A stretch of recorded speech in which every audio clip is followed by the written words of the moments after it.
আল্লামা দেলওয়ার হোসেন সাঈদী তিনি মাঠে ময়দানে যেই কথাটা ঘুরে ঘুরে বলতেন স্বৈরাচারের বিরুদ্ধে, যে স্বৈরাচার তারাই মসজিদে দৌড়ায়, মন্দিরে দৌড়ায়, এটা মুসলমানের চরিত্র নয়, বরং মুনাফিকের পরিচয়। ঠিক কিনা বলুন?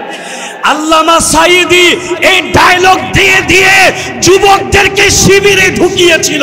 ঠিক কিনা বলুন? আজকে তাদের সেই দলের মানুষগুলো কখনো মসজিদে দৌড়ায়, কখনো মন্দিরে দৌড়ায়। তার উদ্দেশ্যে মসজিদে দৌড়াচ্ছে সাধারণ মুসলমানকে ধোঁকা দিতে, মন্দিরে দৌড়াচ্ছে হিন্দুদেরকে ধোঁকা দেওয়ার জন্য। বাংলাদেশে কিছু মোল্লা মৌলবী যারা ইসলামের নাম ভাঙিয়ে রাজনীতি করছে, মানুষকে ধোঁকা দিচ্ছে, তারা সেই সাহাবায়ে কেরামের বিরুদ্ধে আচরণ করছে। ঠিক কিনা বলুন? আজমাতে সাহাবা এই মহাসমাবেশে আমন্ত্রিত ছিলেন আমার ভাই আল্লামা ডক্টর এনায়েতুল্লাহ আব্বাসী পীর সাহেব জোনপুরি। উনি মালয়েশিয়া মাহফিলে যাওয়া গতকালকে চলে গিয়েছেন, আগামীকালকে ওনার মাহফিল। তাই ওনার প্রতিনিধি হিসেবে আমি ওনার আপন ভাই আপনাদের মাঝে উপস্থিত হয়েছি।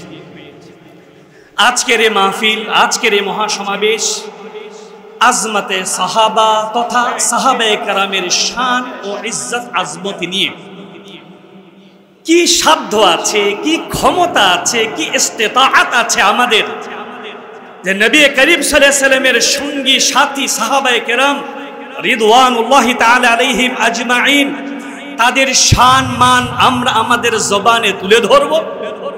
কোনো সাধ্য নেই। কারণ মানুষ যেটা করে আল্লাহ সেটা করেন না, আর আল্লাহ যেটা করেন মানুষ সেটা করতেই পারে না, করার চিন্তাও করতে পারে না। সাহাবায়ে কেরাম রিদওয়ানুল্লাহি তাআলা আলাইহিম আজমাইন, তাদের সনদ আল্লাহ নিজে দিয়েছেন, আমাদেরও সনদ আছে। আমি যদি বিদেশে যেতে চাই, আমাদের মাঝে কেউ বিদেশে যেতে চায়, তার চারিত্রিক গুণাবলী কি? সে ভালো মানুষ না মন্দ, চোর ডাকাত? বিদেশে যাবে, যেতে পারবে কি পারবে না, এর একটি চারিত্রিক সার্টিফিকেট দেওয়া হয়। সেটা কে দেয়? থানার ক্ষুদ্র একটা দারোগা। আর সাহাবায়ে কেরাম রিদওয়ানুল্লাহি তাআলা আলাইহিম আজমাইন, তাদের চারিত্রিক গুণাবলীর সনদ স্বয়ং আল্লাহ দিয়েছেন। রাদিয়াল্লাহু আনহুম ওয়া রাদু আন, আল্লাহ তাদের উপরে রাজি খুশি, তারা আল্লাহর উপরে রাজি খুশি। সুবহানাল্লাহ, সুবহানাল্লাহ। সম্মানিত তাওহীদি জনতা, আল্লাহ তাবারক ওয়া তাআলা রাসূল করিমের সাহাবায়ে কেরামের নিজের চরিত্র তুলে ধরেছেন। সাহাবায়ে কেরামের চরিত্র কি ছিল? আশিদ্দাউ আলাল কুফার রুহামাউ বাইনাহুম।